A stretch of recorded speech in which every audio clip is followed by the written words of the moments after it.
അതെ, എങ്ങനെ ഇരുന്നാ മതിയാ? നമുക്ക് ഫിഷ് പോണ്ട് ക്ലീൻ ചെയ്യണ്ടേ? ഓ, പോണ്ട് ക്ലീൻ ചെയ്യണം അല്ലേ? അതെ. ഏവർക്കും ഒരിക്കൽ കൂടെ ഞങ്ങളുടെ ഒരു പുതിയ വീഡിയോയിലേക്ക് സ്വാഗതം. ഓൾറെഡി നമ്മളൊരു പോണ്ട് ചെയ്തിട്ടുള്ള കാര്യം നിങ്ങൾക്ക് എല്ലാവർക്കും അറിയാം. അതിനകത്ത് നമ്മളിപ്പം കുറച്ച് ഗിഫ്റ്റ് സിലോപ്പി ഇട്ടിട്ടുണ്ട്. അപ്പോൾ ഈ ഇടയ്ക്കായിട്ട് അതിൻ്റെ വെള്ളം ഭയങ്കരമായി ഗ്രീനിഷ് ആയിപ്പോയി. അതായത് ഫുൾ ആൽഗെ കയറിയിട്ട് ഗ്രീനായി.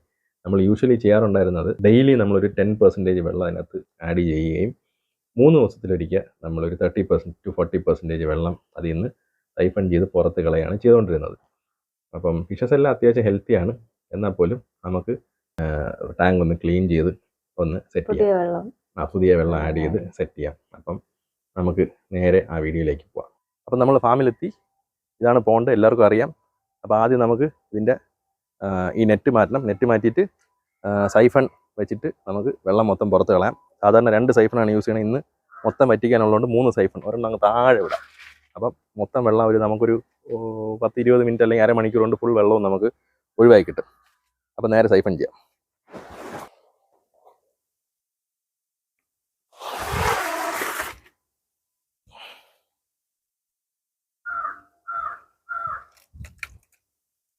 വെള്ളം പോകണുണ്ടോ? വെള്ളം പോണ്ട് കാണാൻ പറ്റുന്നില്ല. നെറ്റ് മാറ്റണ്ടേ നമുക്ക്? നെറ്റ് മാറ്റാം. ഇപ്പം പ്രോപ്പർ ആയല്ല. അപ്പോൾ ഇനി നെറ്റ് മാറ്റാം. ഈ നെറ്റ് ഇല്ലാന്നുണ്ടെങ്കിലേ കറക്റ്റായിട്ട് ഇവന്മാർ വന്ന് അടിച്ചുകൊണ്ട് പോകും. ഒരു ദിവസം ഞാൻ നോക്കിയപ്പോഴേ പൊന്മാൻ ഇല്ലേ, കിങ് ഫിഷർ പൊന്മാൻ ഇവിടെ ഇരിപ്പുണ്ട്. ഈ മീനിനെ നോക്കി എന്നെ നോക്കും. കൊക്ക് വരൂലേ? കൊക്ക് വന്നെടുക്കൂലേ? കൊക്ക് വന്നെ ഞാൻ കണ്ടിട്ടില്ല. പൊന്മാൻ ഇവിടെ ഇരിപ്പുണ്ടായിരുന്നു. നെറ്റ് ഒന്ന് മാറ്റിയാൽ ഞാൻ എടുത്തോണ്ട് പോവാന്ന് പറഞ്ഞിട്ടേ ഇവിടെ ഇരിപ്പുണ്ട്. പിന്നെ ഇല വീഴൂല. ഇല വീഴൂല. ഇല വീഴുമ്പോൾ പെട്ടെന്ന് വെള്ളം കേടാവും. കരിയില ഇതിനകത്തോട്ട് ഇറങ്ങി കഴിഞ്ഞാൽ. പക്ഷേ നമ്മൾ ഈ നെറ്റ് ഇടുന്നതിന് മുന്നേ 1-2 ദിവസം ഇല ഇതിനകത്ത് വീഴുന്നിട്ടുണ്ട്. അപ്പോൾ അതെല്ലാം കൂടെ ഇന്ന് ഒന്ന് മൊത്തത്തിൽ ക്ലിയർ ചെയ്ത് സെറ്റ് ചെയ്യണം. അതാണ് നമുക്ക് ഫിഷിനെ ഒന്ന് നന്നായിട്ട് കാണാമല്ലോ. ആ ഫിഷിനെ കാണാം. ഫിഷിനെ ഇപ്പം സൂക്ഷിച്ച് നോക്കിയാലേ കാണാവൂ. വീഡിയോയിലൊന്നും കിട്ടൂല. അതിലെ പോകുന്നുണ്ട്. ഭയങ്കര ഗ്രീൻ കളറായിപ്പോയി വെള്ളം. അപ്പം ഇനി നമുക്ക് ഈ സൈഫൺ ഒന്ന് വെള്ളം താന്നിട്ട് നമുക്ക് ഇറങ്ങി ബാക്കി ക്ലീൻ ചെയ്യാം. ഫിഷ് ഇതോ പോകുന്നു, കാണാമോ? വീഡിയോയിൽ കിട്ടുന്നുണ്ടോ? കിട്ടുന്നില്ല. ഇല്ല. ഫിഷിന്റെ ഫുഡ് നമുക്ക് പിന്നീട് ഇടാം. ഫിഷിന്റെ ഫുഡ് ഇന്ന് വൈകുന്നേരം കൊടുത്താൽ മതി.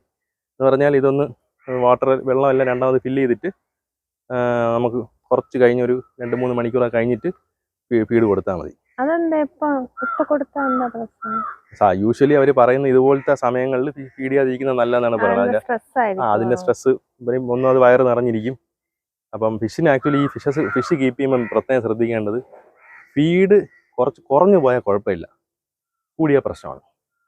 എപ്പോഴും നമ്മളത് നിറയെ കഴിക്കട്ടെ എന്ന് പറഞ്ഞാൽ നിറയെ ഫീഡ് ഇട്ട് കൊടുത്തു കഴിഞ്ഞാൽ അതിനാവശ്യമുള്ളത് കഴിക്കും, ബാക്കി വേസ്റ്റ് ആവും.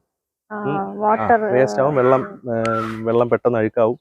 പിന്നെ അമോണിയ ഭയങ്കരമായിട്ട് ഡെവലപ്പ് ആവും. അപ്പം പണ്ട് ഒരു ബ്രീഡർ എൻ്റെ അടുത്ത് പറഞ്ഞത് ആഴ്ചയിൽ 1 ദിവസമെങ്കിലും ഫിഷിനെ ഫുഡ് കൊടുക്കാതിട്ടിരിക്കണമെന്നാണ് പറഞ്ഞത്. അത് ഈ എഡിബിൾ ഫിഷ് അല്ല, എന്നാൽ പോലും അത് നല്ലതായിരിക്കും. അതിൻ്റെ വയറൊക്കെ ഒന്ന് ക്ലീൻ ആവാൻ വേണ്ടിയിട്ട് ആഴ്ചയിൽ 1 ദിവസമെങ്കിലും ഫുഡ് കൊടുക്കാതിട്ടിരിക്കണം നല്ലതാണ്. അതുകൊണ്ട് കുറച്ച് സമയം ഫുഡ് കൊടുത്തില്ല എന്ന് പറഞ്ഞാൽ ഫിഷിനൊന്നും സംഭവിക്കാൻ പോകില്ല.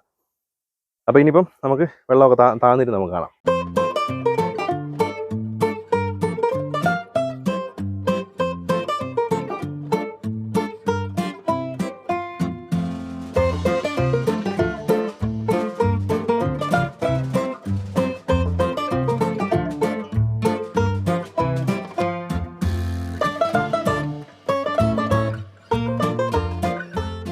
നമ്മളെ വെള്ളം ഏകദേശം വറ്റിയിട്ടുണ്ട്. ഇനിയിപ്പം അടുത്ത ജോലി എന്ന് പറഞ്ഞാൽ നമ്മൾ ഈ സൈഫണിന് വഴി തന്നെ ഇതിൻ്റെ അടിയിലുള്ള വേസ്റ്റ് മൊത്തത്തിൽ ഇങ്ങനെ വലിച്ചു വിടണം. ഇത്രയും സമയം നമുക്ക് വലിച്ചിടാൻ പറ്റില്ല, കാരണം അടിവശമൊന്നും നമുക്ക് വിസിബിൾ അല്ല. ഇപ്പം നമുക്ക് കുറച്ചായിട്ട് അടിവശം കാണാൻ പറ്റുന്നുണ്ട്. അപ്പം നമ്മളെ സൈഫൺ വെച്ചിട്ട് ഇത്ര വെള്ളമേ പോയുള്ളൂ. കുറച്ച് വെള്ളം കൂടെ ഉണ്ട്. ഇതിനെ കൂടെ മാറ്റിയാലേ നമുക്ക് അഴുക്ക് ഫുള്ളായിട്ട് ക്ലീൻ ആക്കാൻ പറ്റുള്ളൂ. നമ്മൾ ഈ നെറ്റ് പോണ്ട് സെറ്റ് ചെയ്ത് 2 ദിവസം കഴിഞ്ഞിട്ട് ആ 2 ദിവസം വീഴുന്ന കരിയിലെല്ലാം ഇതിൻ്റെ അടിയിൽ ഇങ്ങനെ കിടപ്പുണ്ട്. അപ്പോൾ അതിനെ കൂടെ ക്ലിയർ ചെയ്താലേ നമുക്കിത് ഈ പണി പെർഫെക്റ്റ് ആവുള്ളൂ. അപ്പോൾ ഇനി ബക്കറ്റിന് കോരി ഒഴിക്കണം. അതാണ് ജോലി. വാഴയ്ക്ക് നല്ല വളമാവും. ഈ ബക്കറ്റിൽ വരണ മീനിനെ നമ്മളൊന്ന് പൊരിക്കും. അതാണ് നമ്മളെ തീരുമാനം. അവിടെ നോക്കിക്കോളേ. ആ നമുക്ക് ഫ്രൈ ചെയ്യാം. രണ്ടുപേര് ബക്കറ്റിൽ കയറിയിട്ടുണ്ട്. കണ്ട ഫിഷിൻ്റെ സൈസ് കണ്ട. നമ്മൾ എന്തായാലും ഇന്ന് പൊരിക്കണ്ടെന്ന് തീരുമാനിച്ച്. 1 മാസം കൂടെ കഴിഞ്ഞിട്ട് പൊരിക്കാന്നുള്ളതാണ് നമ്മുടെ ഇപ്പോഴത്തെ തീരുമാനം. അപ്പോൾ ഫിഷിനെ മാറ്റാൻ നമ്മൾ ഏകദേശം നല്ല രീതിയിൽ ഇതിൻ്റെ അടിവശം ക്ലീൻ ചെയ്തിട്ടുണ്ട്. ഞങ്ങൾ ഉദ്ദേശിച്ച അത്രയും അഴുക്ക് എന്തായാലും ഇതിൻ്റെ അടിയിൽ ഇപ്പം ഇല്ല. അപ്പോൾ ഇനി നമുക്ക് വെള്ളം നിറയ്ക്കാം. ഫിഷസൊക്കെ നമുക്ക് അത്യാവശ്യം സൈസ് ആയിട്ടുണ്ട്. കണ്ട 3 ആഴ്ചയാണ് ആയത് നമ്മളിവിടെ കൊണ്ടിട്ടിട്ട്. അതിൻ്റെ സൈസ് കണ്ട. ഈ മീനൊക്കെ നല്ല സൈസായി. അത്യാവശ്യം നല്ല സൈസായതാണ്. അപ്പോൾ നമ്മൾ ആ പോണ്ട് അത്യാവശ്യം ക്ലീൻ ആയിട്ടുണ്ട്. നമുക്കിനി വീണ്ടും വെള്ളം ഫില്ല് ചെയ്യാം. നമ്മുടെ ഫിഷസൊക്കെ അത്യാവശ്യം ഈ ഒരു സൈസ് ആയിട്ടുണ്ട് കേട്ടോ. ഒരു 3 ആഴ്ച ഉണ്ട്. നമ്മൾ ഇത്രയൊക്കെ ഉള്ളപ്പോൾ കൊണ്ടുവന്നതാണ്. ഇപ്പോൾ ഇത്രയും കൂടെ ഗ്രോത്ത് വന്നിട്ടുണ്ട്. 3 ആഴ്ച ഉണ്ട്. അപ്പോൾ അത്യാവശ്യം നല്ല ഗ്രോത്ത് റേറ്റ് ഉണ്ട്. നമ്മൾ വെള്ളം റീസൈക്ലിംഗ് ആണ് ഇതിൻ്റെ ഇമ്പോർട്ടൻ്റ് ആയിട്ടുള്ള കാര്യം. കെട്ടിക്കിടക്കുന്ന വെള്ളത്തിനുള്ളതിനേക്കാളും നമ്മൾ ഒരു 2 ദിവസം ഒരിക്കൽ 20% വാട്ടർ ചേഞ്ച് കൊടുത്തു കഴിഞ്ഞാൽ ഗ്രോത്ത് റേറ്റ് നല്ല കൂടുതലായിരിക്കും. അപ്പോൾ അത് എല്ലാം പോണ്ടുള്ള എല്ലാവരും ഒന്ന് ശ്രദ്ധിക്കുക. അപ്പോൾ നമുക്കടുത്ത് വീണ്ടും വെള്ളം ഫില്ല് ചെയ്യാം.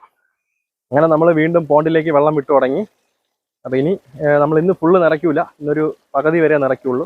എന്നിട്ട് അടുത്ത ഓരോ ദിവസവും നമ്മൾ വെള്ളം കുറച്ച് ആഡ് ചെയ്ത് കൊടുക്കും. അപ്പോൾ ഈ ഓക്സിജൻ്റെ പ്രശ്നം എന്തെങ്കിലും വരണമെന്നുണ്ടെങ്കിൽ അതൊക്കെ റിക്കവർ ആവാൻ പറ്റും. അത്യാവശ്യം നല്ല ക്ലീൻ ആയിട്ടുണ്ട്. കുറച്ച് അഴുക്കേ ഉള്ളൂ, അത് അങ്ങ് മാറിക്കോളും. നല്ല വെള്ളം വന്നിപ്പോൾ മീനുകൾ വന്ന് നിൽക്കണണ്ട വെള്ളത്തിലോട്ട്, വെള്ളം വീണ സ്ഥലത്ത്. അപ്പോൾ ഇനി ഞാനും മുകളിലോട്ട് കയറാം അല്ലേ? അതെ. അപ്പം നമ്മൾ ഈ ടാങ്കിലെ ഈ വെള്ളമൊക്കെ മാറ്റുന്ന സമയത്ത് കുറച്ച് കല്ലുപ്പ് കൂടെ ഈ ടാങ്കിൽ ഇങ്ങനെ ഇട്ട് കൊടുത്തേക്കണത് നല്ലതാണ്. വെള്ളത്തിൽ എന്തെങ്കിലും പ്രശ്നം എന്തെങ്കിലും ഉണ്ടെങ്കിൽ അത് ഇതിലങ്ങ് മാറിക്കോളും. അപ്പം വെള്ളം വാട്ടർ ചേഞ്ച് കൊടുക്കുന്ന സമയത്ത് കുറച്ച് ഉപ്പ് കൂടെ എവിടെയെങ്കിലും ഒരു സൈഡിലങ്ങ് ഇട്ടിരുന്നത് ടാങ്ക്. അങ്ങനെ നമ്മുടെ ടാങ്കിലെ വെള്ളം നിറഞ്ഞുകൊണ്ടിരിക്കുവാണ്.